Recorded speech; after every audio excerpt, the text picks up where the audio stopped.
Yes ma'am.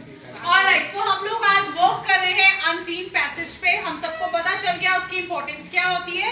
Unseen passages हम लोग करते हैं, क्यों हमारा आईसीएसई बोर्ड देता है, क्यों सीबीएसई बोर्ड देता है, या कोई भी हम पेपर करते हैं तो हमें कॉम्प्रिहेंशन क्यों दिया होता है, ताकि हमारी कॉम्प्रिहेंशन स्किल्स होगी, किसी भी भाषा को हम कितना अच्छे से समझ पा रहे हैं, उसको एनालाइज कर पा रहे हैं, वो समझा जा सके, इसीलिए हमें अनसीन पैसेज दिया जाता है।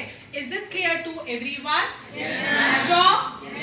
तो आज हम स्टार्ट करने वाले हैं क्वेश्चन नंबर 4, जो कि आपके एग्जाम में आएगा आईसीएसई में। क्वेश्चन कहता है read the following passage carefully and answer the questions. ध्यान दीजिएगा, क्वेश्चन में ऑलरेडी लिखा है कि अनसीन पैसेज को कैसे रीड करना है, केयरफुली रीड करना है। कैसे रीड करना है? केयरफुली। तो सबसे पहले मैं आपको बताती हूँ कि अनसीन पैसेजेस को करा कैसे जाता है। अनसीन पैसेज को करने की ट्रिक क्या होती है। सबसे पहले आप जैसे ही आपको क्वेश्चन पेपर मिलता है, जो आपको 15 मिनट्स दिए जाते हैं, उसमें आप फर्स्ट रीडिंग करते हैं अपने अनसीन पैसेज की। So as soon as you get the question paper, you do the first reading of your unseen passage. Once you are over with the first reading, आपने एक बार ही कर लिया उसका फर्स्ट रीडिंग, अब आप क्या करेंगे, अब आप देखेंगे क्वेश्चंस क्या है अनसीन पैसेज के। You will go through the questions and now you will again read the unseen passage. Is this clear to everyone? तो unseen passage की रीडिंग कितनी टाइम करनी पड़ती है? 2 बार, इनफैक्ट 3 बार करनी पड़ जाती है, क्योंकि कोई भी चीज हमारे ह्यूमन ब्रेन इस तरीके से वर्क करता है कि उसे एक बार में चीजें इतनी क्लियर नहीं होती, 3 बार में वो उस मेमोरी को रजिस्टर कर लेता है, समझ जाता है, कॉम्प्रिहेंड कर लेता है। तो कई बार आप क्वेश्चंस पे अटक जाएंगे तो घबराइएगा मत, एक बार और रीड कीजिए, आपको आपका आंसर वहीं पे मिलेगा। इज दिस क्लियर है?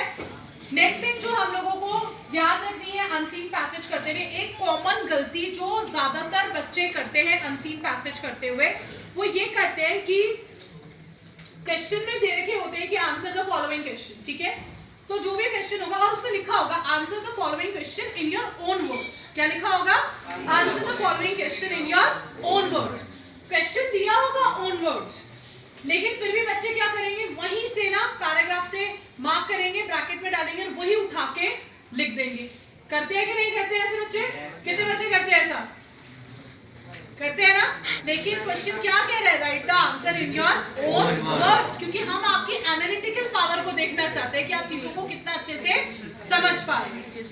कई बार आपके डायरेक्ट आंसर्स मिल जाते हैं, पर बहुत सारे ऐसे भी अनसीन पैसेजेस होते हैं जहाँ पे आपको आंसर को कॉम्प्रिहेंड करके, यानी कि जो भी आंसर है उसका मीनिंग समझ के लिखना होता है अपनी आसान भाषा में। इज दिस क्लियर है? फिर आती है इसमें प्रेसी राइटिंग। प्रेसी राइटिंग में बच्चे बड़ा घबरा जाते हैं, अरे क्या है प्रेसी राइटिंग, ये क्या होती है, हमें तो कराई नहीं प्रेसी राइटिंग, ये कैसे आ गई? कुछ नहीं है, वो एक क्वेश्चन है जो आपको 50 वर्ड्स का लिखना है, जो उस क्वेश्चन में लिखा हुआ है वही आपको करना होगा। कैसे करते हैं अभी मैं आपको शॉर्ट में बताती हूँ, फिर मैं आपको प्रैक्टिकली जब हम अनसीन पैसेज करेंगे तो आपको सॉल्व करना भी सिखाऊंगा। जब भी हम अनसीन पैसेज करते हैं हमें 3 बातें ध्यान रखनी होती है। अनसीन पैसेज करते समय हमें नंबर 1 सबसे पहली चीज टाइटल लिखना चाहिए। क्या लिखना चाहिए? टाइटल। टाइटल क्या होता है, जो भी आपका अनसीन पैसेज है उसमें कुछ ना कुछ तो इवेंट हो रहा होगा, किसी ना किसी के अराउंड तो पूरी कहानी घूम रही होगी, वही आपका टाइटल बन जाता है। Is this clear? अभी जब हम अनसीन पैसेज करेंगे तब मैं आपको सिखाऊंगी कैसे टाइटल बनता है। ऑलराइट, इतना सबको समझ आया? दूसरी चीज जो हम लोगों को ख्याल रखनी होती है, टाइटल बनाने के बाद हम बनाते हैं रफ ड्राफ्ट। क्या बनाते हैं? Rough draft. क्या रफ ड्राफ्ट के एक्स्ट्रा मार्क्स मिलते हैं? बिल्कुल भी नहीं। पर क्या इसको बनाना चाहिए? बिल्कुल।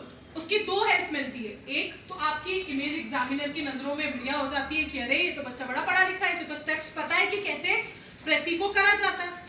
दूसरी बात, जब आप रफ ड्राफ्ट प्रिपेयर करते हैं आपको आइडिया लग जाता है कि क्या मेरे वर्ड लिमिट एक्सीड तो नहीं हो रही है, कम तो नहीं हो रही है।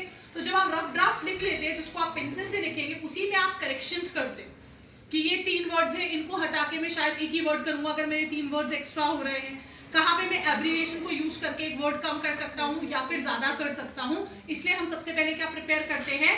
Rough draft. डन। उसके ऊपर हम लिखते ही है rough draft. Is this clear to everyone?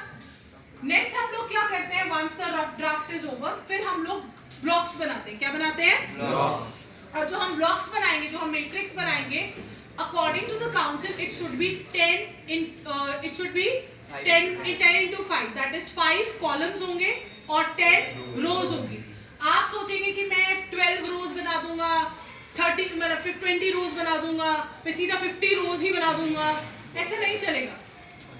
Alright,